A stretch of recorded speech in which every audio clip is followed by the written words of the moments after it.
Hmm. Okay, alright. Salamat ang halit gabi po sa ating lahat dyan. So all over the world. At sa Kimpang Ganap. Ito tayo guys. Ito na naman tayo guys. Update po tayo pakinggan sa Kimpang Ganap. For today guys, sino po ba dyan ang palaging nagtatanong kung kasali po ba sila Paolo Avellino at saka si Kim Chiu sa Magic Ball ng ABS-CBN? Sino po dyan? Ang dami kasing nagtatanong dito sa atin guys ha. Tinatanong tayo kung invited ba sila Paolo Avellino at saka si Kim Chiu sa ABS-CBN Ball ng ABS guys. Yan yung mga tanong sa atin ng mga ibang fans or karamihan sa mga fans dito. Yan, napakakulit nila guys ha.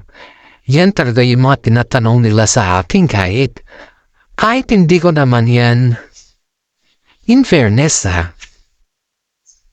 Ayaw ko na kasing sumagot sa mga tanong na yung about sa invited. But alam naman natin guys na si Paolo Avellino at saka si Kim Chiu ay walang absent sa mga ganyan.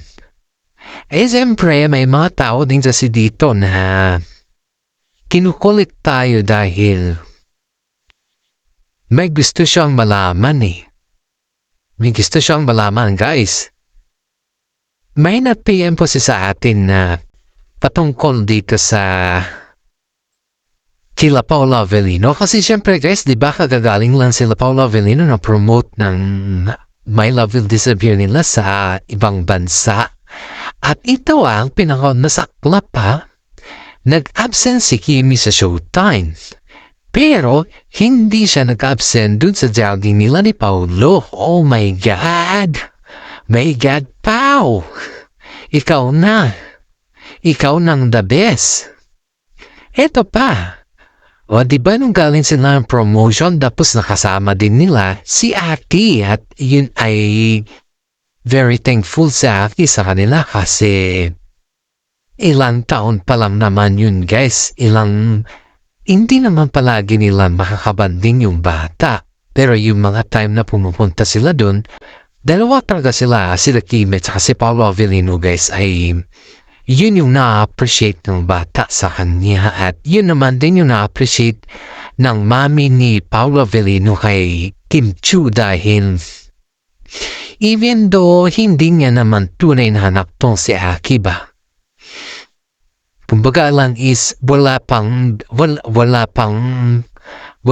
long table sa kanila yung pinaghahandaan pa lang. Pero yung pakiramdam niya dito sa bata is tinuring niya na parang anak guys. Iyan yung fairness, iyan yung nagustuhan ng side ni Paolo Avellino kay Kim Chiu. Yes! Kaya nga sabi ni mami ni Paolo na parang minamadali nga yung dalawa eh. Kumbaga is matanda na kayo na sa tamang edad na kayo. Ganun. Yung mag-forward ba, kumbaga is yung mag-settle na sila yun. Kaya parang ganun na yung point eh, minamadali na yung dalawa kasi nga po, nakikita kasi sa dalawa na may future. May future sila guys. Silang dalawa, may future sila. Yeah, alam niyo pag sa labas kasi ng showbiz, sa labas ng showbiz, hindi natin nakikita yung dalawa nag-holding hands or very sweet na masyado. Walang ganon. Hindi natin sila nakikita ng ganon. Pero, pag yung sila na lang guys, sila na lang ha. Ayon dito sa ating legit na sources grabe daw yung clingy ni Paolo kay Kim Chiu. As in daw na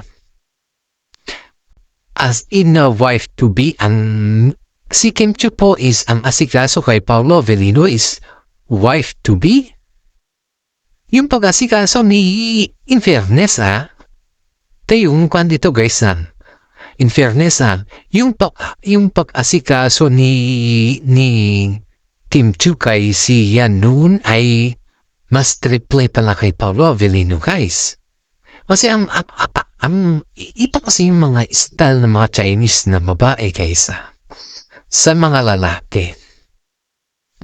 Based sa mga lalaki ito guys ito kasi yung style ng mga babae, mga Chinese na babae basta mga lalaki.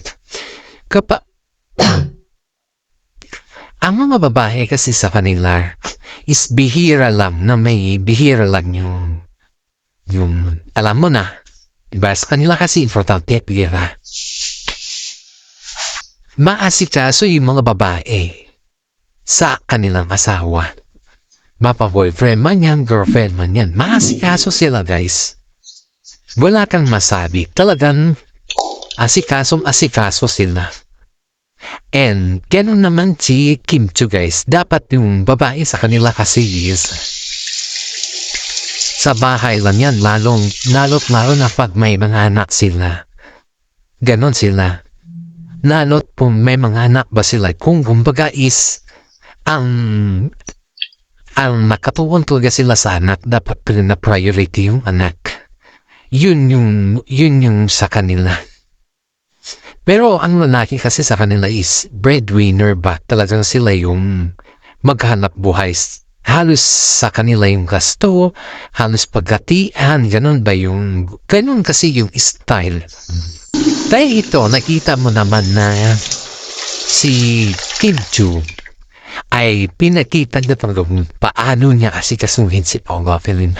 Pinakita talaga sa mga magulang ni Paolo Avellino. Kaya nga po guys, ay itong pamilya ni Paolo ay ayaw kumbaga ba is winelcome talaga si Kim Chu na hindi bilang girlfriend. Winelcome siya na part na siya kagad ng pamilya.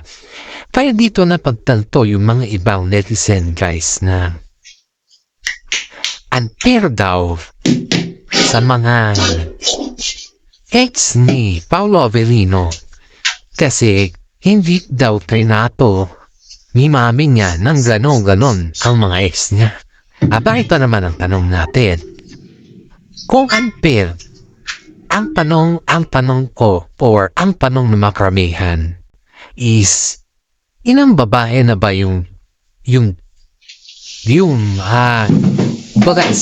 ilang babae na ba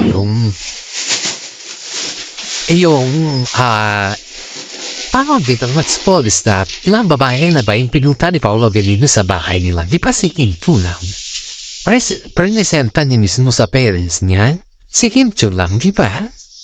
So, it's not unfair naman na sa mga ex na sinasabi mo. Kasi I believe naman na ang ex niya lang is ito si LJ. Kung saan yung nanay ng anak niyo sa akin. Yun naman yung alam kong ex nito. Kasi hindi naman natin pwedeng may pagkailan na talagang ex na yan guys. Kaya yung mga sinasabi ng mga iba na it's too unfair sa part ng ganito, it's too unfair sa ganito. How can we say na it's too unfair kung wala namang kumbaga is wala namang ex o mga girlfriend si Paolo Avellino na pinunta din. Diba? Eh, huwag natin sabihin na it's too unfair.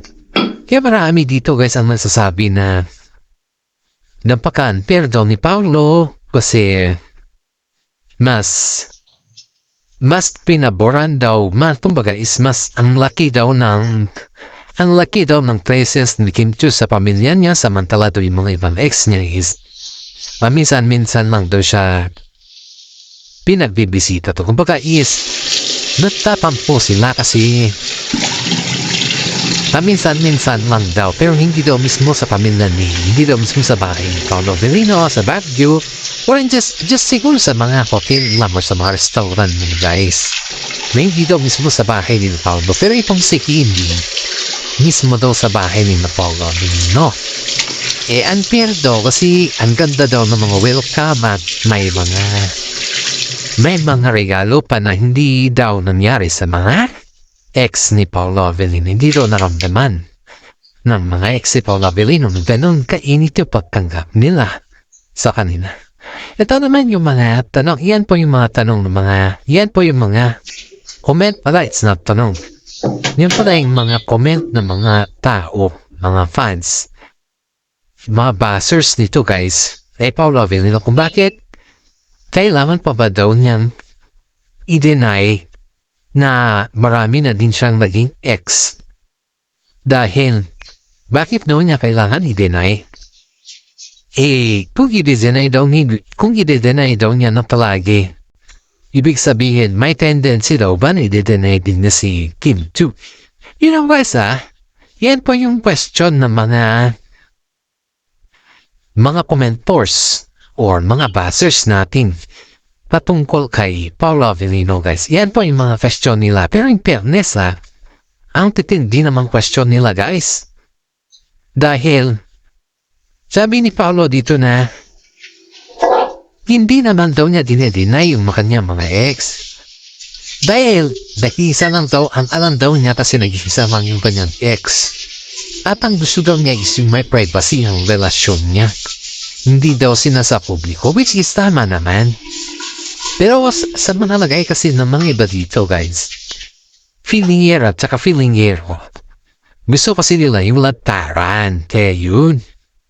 Dahil dito guys ay hindi na maipakita nila Paolo Avellino at kasi Kim Chiu yung talagang feelings nila sa pagsiyang ng bata sa pinaparamdam nila yung feelings nila sa isa't isa ay binabas sila kasi nga sa mga performance kasi ni Paolo pag tuwing may mga girlfriend daw siya ay hindi daw niya ini-invite sa Baguio sa bahay nila. Pero si Kimi talaga ini-invite guys. Kaya dito mo malalaman talaga na yung very proud si Paolo kay Kim Chiu dahil wala po siyang happy. At ito pa guys, may napanood akong video na kung saan ay yung aminan factor na hindi naman tinanong dito na yung vocal ba. Pero ang tanong lang kasi dito guys is yung about sa kung kailan daw magpo-forward si Paolo. Kung kailan daw niya maging matured ba? I mean, hindi naman sa matured na utak ba, pero yung future ba yung tinatanong dito. Pero sagot naman ni Paolo dito is depende na daw kung kailan. Kasi nga po, nasagot niya ng depende kasi depende naman talaga kay Kim Chiu kung kailan siya ready. Kasi nga po si Kim Chiu lang naman yung hinihintay ni Paolo Avellino na mag-forward na or yung going to future na kasi si Kim Chiu pa kasi sa ngayon na gusto pa niya talagang magkaroon ng another project or yung habang man dyan yung opportunities or yung blessing talagang i-grab niya. Yan kasi yung patakaran ni Kim Chiu sa kanyang buhay. Kaya hindi naman natin pwedeng ipilit. Kaya yun po yung sagot ni Paolo Avellino dun sa lie detector na napanood ko na video at dun din umamin si Kim Chiu na hanggat kaya pa ng katawan, hanggat kaya pa at may mga marami pang project, i-grab natin yung kasi ang opportunity not once only. Yan naman po yung sagot ni Kimi dun sa alternative na question din kay Paolo Avellino. Kaya dito natin napatunayan guys na sa kabila ng lahat ng paghihintay ni Paolo ay nakasalalay pa rin kay Kim Chiu ang lahat. Hindi kay Paolo. Kasi si Paolo lang naman guys ay naghihintay lang naman kung ano yung decision ni Kim Chiu sa kanila. Kaya nga po yung mami ni Paolo is very excited pagdating kay Kim Chiu dahil talagang gustong-gusto na ni mami ni Paolo na mag-settle na sila. Pero ito nga, sabi nga ni Kim Chiu na habang may mga projects pa, habang may mga opportunities pa, ay gagrab mo na. Kasi nga po, ang opportunity not once only sa buhay. Which is tama naman si Kimi kasi nga yung opportunity naman minsan naman yan hindi naman kalagi yan. Kaya sa ngayon kasi guys is super duper blessings yung Kim Pao. Dahil after yung mga promotion nila sa ibang bansa, kita mo naman yung special ni Paolo Avellino kay Kimi. Diba? Instead, sana na pumasok siya Showtime. Kaso nga naman, napahinga siya. Pero, pumunta naman sa jogging. Kasama niya naman si Paolo Avellino. Kaya laking tuwa nga ng mga fans nila na priority talaga ni Kim to si Paolo Avellino. At saka yung pag-alaga niya kay Paolo, guys, is talagang feeling asawa na talaga silang dalawa. Kaya maraming naiinggit sa kanila na kasama nila sa showbiz dahil sila po ay papel na lang ang kulang sa kanila. Inaamin naman ni Kimi, guys, na alagang-halaga naman si Paolo sa kanya. At inaamin din ni Paolo na malaga naman talaga si Kimi. Dahil dyan, guys, ay maraming humahanga sa kanilang dalawa. Dahil kahit sa dami ng batikos o sa dami ng mga balita na hindi yung bang mga paninira sa kanila ay hindi pumapatol si Paolo Avellino sa lahat ng bagay. Ang sabi pa man ni Kimi, let them, free naman yung magsalita, free naman mag-comment. Huwag natin silang pigilan kasi opinion nila yun. Kaya sabi naman ni Paolo na okay lang kasi nga sila lang naman yung nag-uusap dyan at saka sila lang naman yung may sariling intention sa kanilang mga sinasabi. Dahil kaya lang naman dito ay bilang isang artista ay may freedom naman din tayo na pwede tayong hindi sumabat sa kanila or pwede tayong sumabat sa kanila. Depende na lang yan sa sitwasyon. Yan po yung sabi ni Paolo at saka si Kimi sa kanilang mga magagandang bashers. Guys, you know, ang mga bashers po ng Kim Pao ay akala mo solid, pero hindi sila solid kasi ang tinitignan nila sa Kim Pao ay yung kamalian ng isa't isa. Hindi yung nagandang naidulot ng Kim Pao sa kanila kung paano naman nag-success ang Kim Pao. Wala silang ganon, guys. Talagang tinitignan talaga nila is yung negatibo sa Kim Pao at feeling mga loyalista din mga yan, guys, ha. Kaya payo dito na nag-aabang si Kim Pao ay alam na natin kung ano yung ugali ng mga bashers niyan. Kaya laking pasalamat ko din sa mga senior citizen dyan na sa akin, sumusubaybay sa aking update patungkol sa Kim Pao. Isang malaking tulong na po yan para sa akin, guys. At saka sa mga pan naman dyan, guys, sa mga nasa ibang bansa. Shout out po sa inyo yung ating YouTube channel. Paki-like and share naman po yung ating updates para sa ganon, mas marami pa tayong i-updates. Yung patungkol naman, guys, sa sapatos na binigay ni Kimi ay yun na yung sa susunod na update natin yon para masubaybayan ninyo at kung ano din yung kaganapan dun sa ibang bansa na nangyari sa kanilang endorse niyan. Sa susunod na din po yung updates natin. Sa ngayon, guys, ay yung update na lang po natin ay yung paano naging masaya si Kimi sa mga pamilya ni Paolo Avellino. At hanggang dito na lang po yung ating update. Maraming salamat at God bless po sa ating lahat.